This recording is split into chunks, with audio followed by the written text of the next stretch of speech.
Hey guys, it's Alyssa, the hopeless romantic redhead. And I'm Danielle, the whodunit detective. And welcome to Main Character Syndrome. If you feel like you're the main character in your life, you're in the right place. And happy holidays to you guys at home. We just got done with Thanksgiving and now we're getting ready for Christmas. It Mm. is the best time of the year, Danielle. It's the most stressful time of the year, for sure. For sure. That But too. I have gotten most of my shopping done, but my family is coming, all of my family is coming to stay with me at our house for 5 days for Oh, Christmas. fun. It's a little stressful, but yes, it's great. And it's wonderful to get together with family for sure. That's true. That's true. Well, we are deep into our Throne of Glass deep dive, and we are finally on our last book, which is Kingdom of Ash. I never thought we would get to this point. Can't believe we've been talking about this book for so long. Literally, I think it's been almost a year. It's insane. Yeah, I was thinking about that today too. At least 6 months minimum, but I think closer to eight, hmm something like Yeah, that. this book has taken a little bit longer. It's been a labor of love, but we are ready Hmm to be over. Ready to be over with it. But I mean, so far this book's been really great. hmm And this series is just wonderful. Yeah, the series is one of my favorites. So much character growth, so many plot twists, and there's plenty more with the final book, Kingdom of Ash. So without further ado, I guess, hold on, we should probably talk about our main character moment. Danielle, did you have one? Oh gosh, I don't know. Let's see. I went to a Chiefs game a couple weeks ago. That was great. Oh, nice. I think I'm just in the heart of Christmas season where my mind's just on presents, family, and hmm getting everything together. So, hmm here's my main character moment for Thanksgiving. It was just my husband and I because we both had to work. And so for dinner, we went to Cracker Barrel and it was fantastic. That's amazing. Oh my gosh, I haven't been to Cracker Barrel in a hot minute. We hadn't either, and they crushed it for Thanksgiving, like full turkey Nice. dinner, like just like what you would Ooh. normally get. Okay, love that. Yeah, Yeah, I what just about went you? home for our Thanksgiving, but also Christmas because I'm going to Florida to see my parents who are snowbirds this year. And we had Christmas with my brother's kids, so we got to see them. Cool. So yeah, it was a lot of fun. All right. Without further ado, let's get into Kingdom of Ash with our first episode. So we're going to cover chapters 1 through 20. And big ol' spoiler alert, if you have not read the books by now, I don't know what to tell you. We're going to be spoiling all of it. You probably haven't been listening to our podcast yet. Exactly. Also, what are you doing? It's a great book series. Jump on in. Mm-hmm. 10 out of 10 recommend. So yeah, we left off with Tower of Dawn and also Empire Storm. So in Empire Storms, Aelin was taken by Maeve and it was not good. And with Tower of Dawn, Kael and Irene are sailing back to the Kingdom of Aurelia and also Arderlyn. So we've got a lot to cover in this And book. we know that Maeve is Volk. So we learn Yes. that in Tower of Dawn that Maeve is a Volk queen, which hmm obviously plays a huge part into this book and her taking Aelin. Yes. So And Irene is very magical, and I have a feeling she has a lot to do with the final battle. interesting. But Okay. we will get into that. Yeah. So we'll jump in. This is kind of like the prologue. It begins with just saying the prince, and it's just a chapter about Rowan hunting for Aelin with Lorcan, Lead, and Gavriel. Days, weeks, and months have passed by of them looking for her, and he's just absolutely desperate to get her back. Yeah, and then we get into the princess, which is Aelin, and she is enduring pure hell. She is locked in an iron box in a temple on a tiny island, and she is being tortured.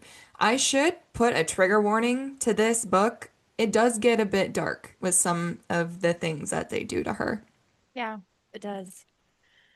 So then in part one, it's called Armies and Allies.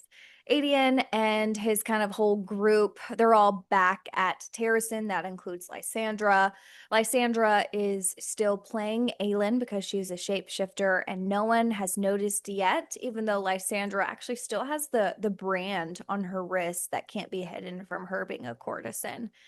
Adian's still very pissed at Lysandra, and he just is kind of terrible to her throughout this, whole start of the book. He's been terrible to her at like the end of Empire of Storms.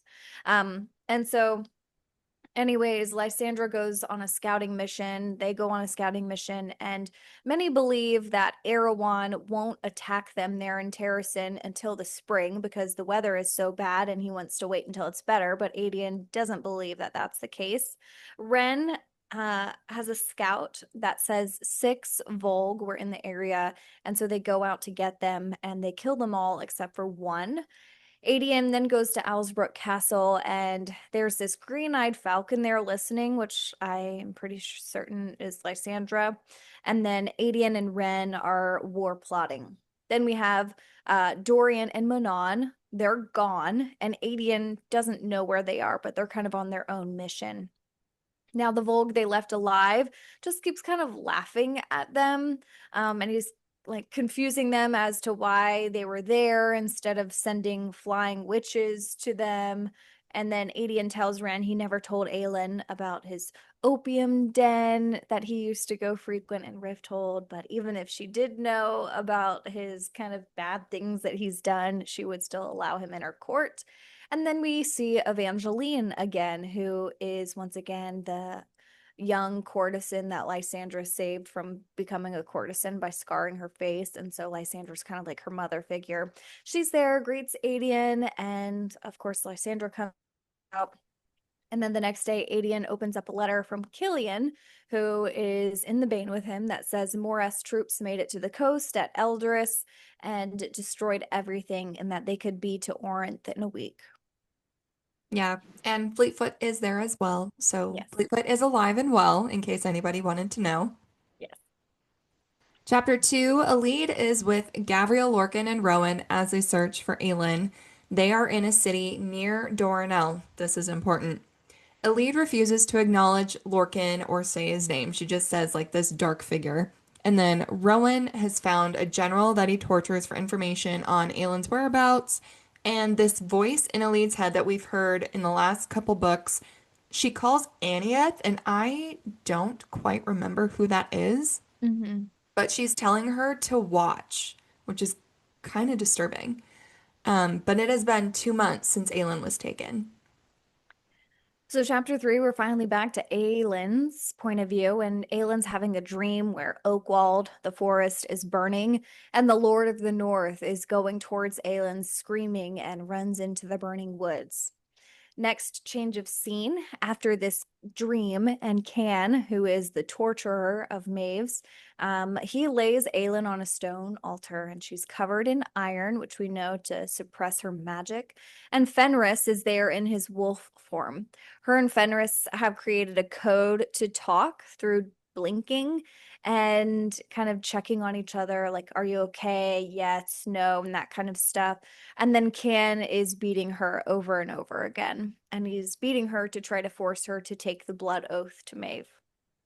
Which she does not want to do. Yeah. Chapter 4, Manon. We're with Manon now. She is with Dorian and the 13 as they search for the remaining Kraken witches. Dorian is planning to seal the word gate, but he needs to find the last key. Once he does, of course, he'll sacrifice himself to forge the lock, which is what Elena had told Aelin was her fate before she got taken. Dorian uses the word marks to summon Gavin, and he basically asks, where is the third word key? Gavin doesn't want to reveal this location because of what will happen to Elena. He finally tells him that the third key is in Morath. He tells Dorian that Damaris can guide him, but he will know when he is ready to go to Morath, and it is not now. Dorian then asks Gavin if he's human, and Gavin says he can't answer that. Very Yeah. ominous. Yeah. So if you remember back to kind of like Elena screwing everything up, part of like the deal, like the next deal that was made was that Elena would like never be with Gavin again. Hmm. So they will never be in like eternity together or the afterlife. Right. So he's sad about it. He doesn't want that to happen. Hmm. So But then he's in not chapter five, human, which is interesting. what? But it's interesting because he's like, I can't answer that if I'm human or not. Yeah. Hmm. Interesting. Chapter five, Lorcan, Alid, and Gavriel are all together. They find Maeve's commanders and interrogate them to find Maeve and Aelin. Alid brings up that Maeve was able to hide Fenris and Gavriel during the battle. She thinks that might be in Dornell, despite it being an obvious choice and them being right there next to it. Lorcan thinks that she's at the Acadians because she's an ally of them, and Rowan chooses to go to Acadia instead of trying Dornell. Lorcan tries to talk to to The lead? Alid, but she still hates him for crawling after Maeve, and that kind of desperate thing that he did in Empire of Storms, and that's just going to keep coming up. And so then Vaughn from their former cadre is still out hunting him, trying to stretch the blood oath. So there's multiple people still trying to get Lorcan. And then Rowan has a dream of Aelin, and she is pregnant with his child, and they have four other kids. One girl has blue eyes, and he doesn't know where that lineage comes from, and I'm not sure if that's important. So I just left Plot that in twist, there. it's Dorian's. Right? I was like, blue eyes? That like Dorian? And so then a black wind sweeps over them and takes them all, and he wakes up. So just kind of a weird nightmare at the end. And he thinks it would be nice to have Vaughn look in Dornell for her instead of them to make this all happen faster. And I will say, from what I read so far, Vaughn isn't brought up again for a while. I honestly forgot who he was. Yeah, I'm like, Vaughn, who's that? Because it's been a while since I wrote these notes. Kind of like the Rebecca Yarros Fourth Wing thing where like all of these names pop up and I'm like, who are you? Who are you? Yeah, so we're talking about Vaughn. But once again, Vaughn, he, like I mentioned, likes to stretch the blood oath. He doesn't really kind of want it seems like. And so he's like, well, why doesn't he look in Doranel for her instead? But they can't get Vaughn because Vaughn is trying to kill Lorcan. So, anyways, he knows Aelin's not dead, but he can't feel anything on their bond, and he regrets knowing Aelin was his real mate and the killing of Lyria, who was pregnant. Hmm. Chapter 6, back where we left off in Tower of Dawn, Chaol is sailing for Aurelia with Irene.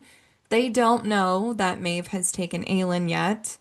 Then we go to Nezran and Sartak, and Falcon are on a scouting mission. They see these villages that have been burned by Morath, and things are not good. Then Irene just casually like rubs her stomach as she's talking about something that Kale doesn't know. I'm like, the girl's pregnant.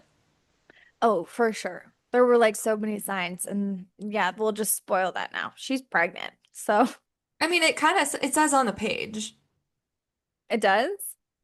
not in words, but like she looks down at her womb and like Yeah, I knew in that pats chapter it. that she was pregnant. You know that's a pregnancy sign. Yeah. So then, chapter seven, Dorian wants to go to Morath. The 13 are still hunting for the Kraken witches, and Manon says to move north away from Morath. Then a white bear appears and it starts to like go for Manon, and it's a shapeshifter. It's a Stygian spider, and it's the spider that Manon had stolen from in many books prior. If you remember, she stole a bunch of spider silk for it and tricked it. And it can shift because the spider took years from a merchant's life who was a shifter, and some of that power transferred to the spider. We know that shifter is Falcon. And Manon goes to kill it, and it says to stop, that there's horrors moving in the south at Morath, and it has possessions south with her scent all over it. Then it says that the spider saw Krakens in the south and that it could guide them there. Dorian knows that it's not lying because of Damaris, which is the what's the official name? It's like Damaris the Truth Slayer or something. Something like that. I just Yeah. call it Damaris. Yeah. So it basically can tell when someone's lying or not. And so Dorian says not to kill her as in Spider and wonders if he could be a shapeshifter too. That she is the way into Morath, so they don't want to kill it. And then the spider is named Cyrene, and they take the spider with them. Yep. Chapter 8. This scene is incredibly dark, so just prepare yourself.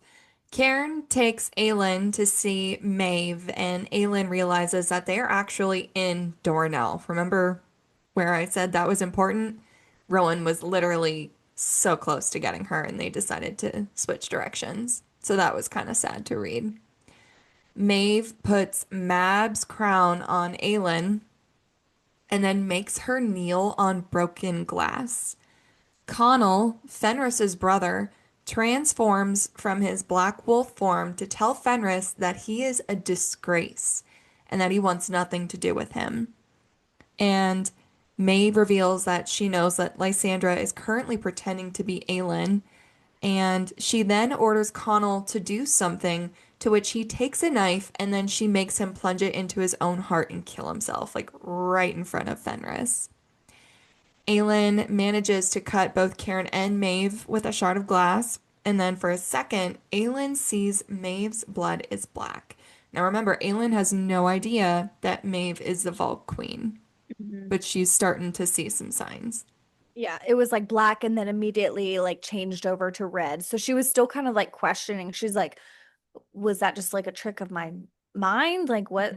Okay, but made a mental note. And then yeah, if you remember, Fenris only took the blood oath to Maeve because of his brother, Mhm. Connell. And so like this is just like terrible. Connell was like everything to him. This was a horrible scene to Yeah, this even was listen to. And I was driving the car. I was like, oh, I knew this was coming, but it still hurts. yeah, that was not good. So then chapter 9, it's just kind of like the aftermath of this. Aelin is tied to the torture altar and Can then proceeds to continue to beat her after all of this. Fenris is like sad is like an understatement. And then all of a sudden he holds Aelin's hand. And then he's back in human form shortly and he starts to take the glass from her kneeling out of her skin. It's such a sad scene because they're just two broken souls. So broken. Chapter 10, Lysandra and their forces have met the Legion. Erewhon marched through Eldoris. Erewhon sent 5,000 soldiers, but they managed to defeat them. Darrow has sent a message with Ch.1 to tell them to bring the army to meet him the next day, cutting them off before Aedion could take the army south instead of following orders to take it back to Orinth. Now, if you remember Ch.1, I believe he was one of the assassins to be one of the king's champions in book one. Yes, he was. And him and Aelin developed a friendship, and Aelin kind of told him was like, you he didn't have to be there. And so she was kind of like, you should get out before you die. And he Yeah. was like, okay, peace. Yeah. Then he escaped and we never heard from him again until now. Hmm. And I don't, in this chapter, he's kind of a dick. Anyways, Lysandra and Aedion then get into it after Lysandra asks when she should be Aelin again. And Lysandra says she doesn't regret doing what Aelin asked, but Aedion is cruel to her even after she says that what they had was real. He's like, slither off then. And I'm like, you're a jerk. Yeah, he's being a real nasty guy. Chapter 11, Kael, Nezrin, Hussar, and Sartak talk about enemies' armies, seeing 10,000 deep going to Aniel, where Kael is from. They decide they will go take the Farian Gap where the witches are, and Kael with Irene will ride a rook with someone to warn his father while the troops try to get there. So they're going to take the Farian Gap to which is like not a good place to get to Aniel to try to Mhm. fight. But this is going to take a while. Yeah, it's quite dangerous if I remember correctly. Chapter 12, back with Aelin, we are seeing her feeling rather hopeless and that she'll never escape. Karen is toying with her outside of her coffin, scraping a dagger on the box, threatening her with more ways that he's gonna hurt her, trying to scare her. She starts crying and then she feels that her mother is with her, her mother's presence, and she hears Fireheart. And Fireheart, why do you cry? And then she responds, because I am lost and I do not know the way. This scene is so sad, so heartbreaking because you have this cocky character who's always just got some witty banter, just absolutely broken. Mhm. And then her mother's voice tells her to be brave and not to yield. You do not yield. And she says this over and over and over again. And we don't know if this is actually a voice or if this is just Aelin's imagination, like a coping mechanism almost. And then Aelin kind of fights back after she hears the last, you do not yield. And she hammers on this iron box and she almost breaks it. She warps the lid. Meanwhile, Rowan feels a surge down the mating bond, and the others feel the surge of power too. They realize Aelin is in Dornell. Rowan says they need to lure Maeve away from Dornell so they can sneak in and rescue Aelin. So, chapter 13, the Stygian spider was correct, and it led them to a Kraken witch camp. Now, the Kraken sneak up on the group, which is Manon the 13 and Dorian, sneaks up on them, surrounds them, and they know that she broke away from her grandmother. And Dorian introduces himself to try and kind of between the Krakens and Manon. The Krakens say that they won't back down until their leader says so, and their leader is a woman, a witch called Glennis. And she knows Manon is her great granddaughter, Yep. because once again, Manon is also Kraken. Yes, she is the Kraken Queen, I believe. Yes, she is. Chapter 14, we continue on. Manon is with Dorian, kind of talking about the Krakens and Manon's new family. An Iron Teeth patrol has found Manon and the Krakens. It is two Yellowlegs covens. Dorian is almost eaten by a wyvern, but he turns his body into solid flame and burns through it. New power unlocked. And Manon swears she did not lead the Iron Teeth to them, but Dorian knows that she is lying. She did it so they could save them and earn their trust. Mhm. So then in chapter 15, Manon flew by where Iron Teeth were patrolling earlier that day to kind of lure them back towards the Kraken. So it was just this kind of plot. Glennis and Manon later on are together eating, and the Kraken, we learn, have mates just like Fae, and they struggle to conceive women children. And apparently there are men, wizards, witches, I don't know, but they're somewhere else. I don't think they're wizards or witches. I think they're just human. But they just mentioned this briefly that the men are somewhere else. Anyways, her mother never returned one day, and her father had to conceive the child with another woman to carry on the bloodline. And that is the girl that Manon killed. So her mother, her father had Manon. The mother never returned. The father had to move on to carry the bloodline. He has another daughter, Manon's half sister, who, if you remember, she killed because her grandmother made her in front of all of the Iron Teeth witches. And she literally wore her cape. Yes. So then Manon, we learn, has cousins at the camp, Branwen. Branwen says that she will never and they will never follow Manon despite her being their queen. Dorian finds Serene and starts to ask the spider how it shifts. And it teaches him how to shift, and then he kills her. He then meets one on one with Manon, and they talk about how to get the Kraken to fight with them. And he says that they need more. So they'll need to find something that will turn the table on this because Manon hasn't proven herself despite killing some yellow legs in front of them. So then Manon goes to Glennis and asks Glennis what she can do to rally all of them. And she says only a Kraken queen and can light the flame of war. And she says that they have to accept her as a queen first, though. And she says that they are going to Eoway, not the north, where Manon and the 13 were going. Mhm. Chapter 16, back with Aedion and Lysandra. Darrow summoned Aelin and Lysandra, so it's Lysandra disguised as Aelin, so they can meet with the other lords. They vote on where to take their forces next and decide on Orinth. And then a stranger enters their tent, which is a Valg, who attacks Lysandra disguised as Aelin and says Erewhon sent him. In chapter 17, the messenger knows that she's not Aelin and is killed before, um, but before he's killed, he sends word to Erewhon that this isn't actually Aelin and that Aelin is not there. So Aedion and Lysandra are panicking, and he says that they're not going to Orinth, that they're going to go to the border despite what the council says. Knox Owen meets up with Lysandra and says that he knows she's not Aelin, but that he is loyal to Terrasen and Aelin, and that her secret is safe with him. Lysandra comes up with a plan, and it's a plan for Knox. And he basically laces the wine at dinner to the lords. So he sends them into this dreamless sleep. And then while they're asleep, Aedion takes all of the army and leaves. Knox is all right. Yeah. Chapter 18, Chaol and Irene arrive at Aniel and meet with Chaol's father.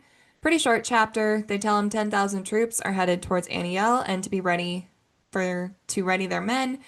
Chaol's dad is obviously kind of a dick and being like, I'm the Lord of Aniel, you're not.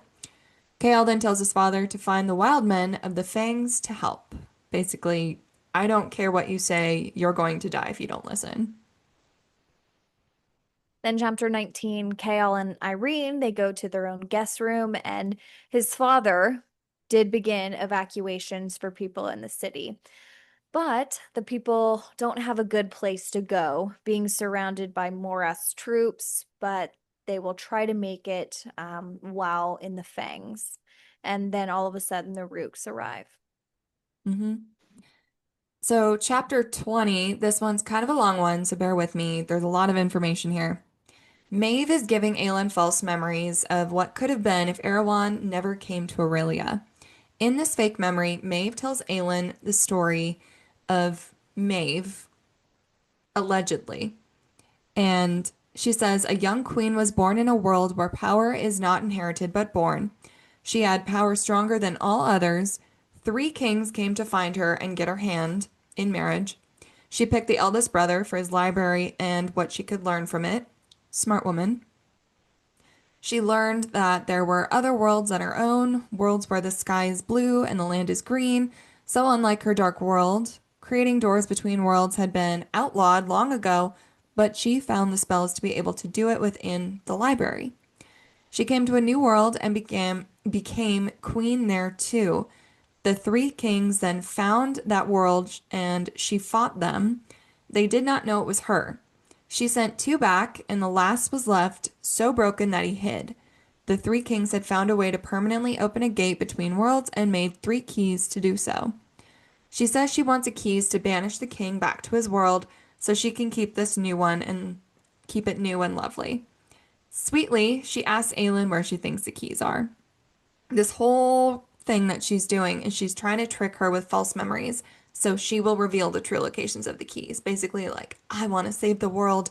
Please tell me where these keys are. Of course, Aelin refuses to tell her, and Maeve says she does not want to destroy the world, she wants to save it.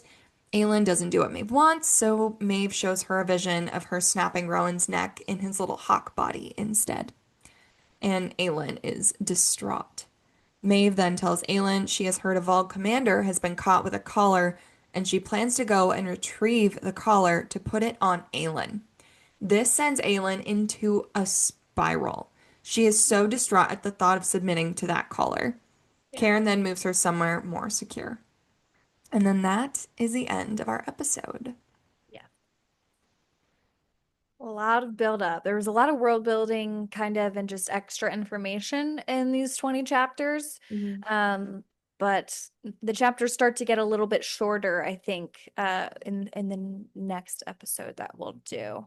Yeah, we're And a starting to lot of set the action. scene. We're starting to like amass all the armies, get all of our allies together.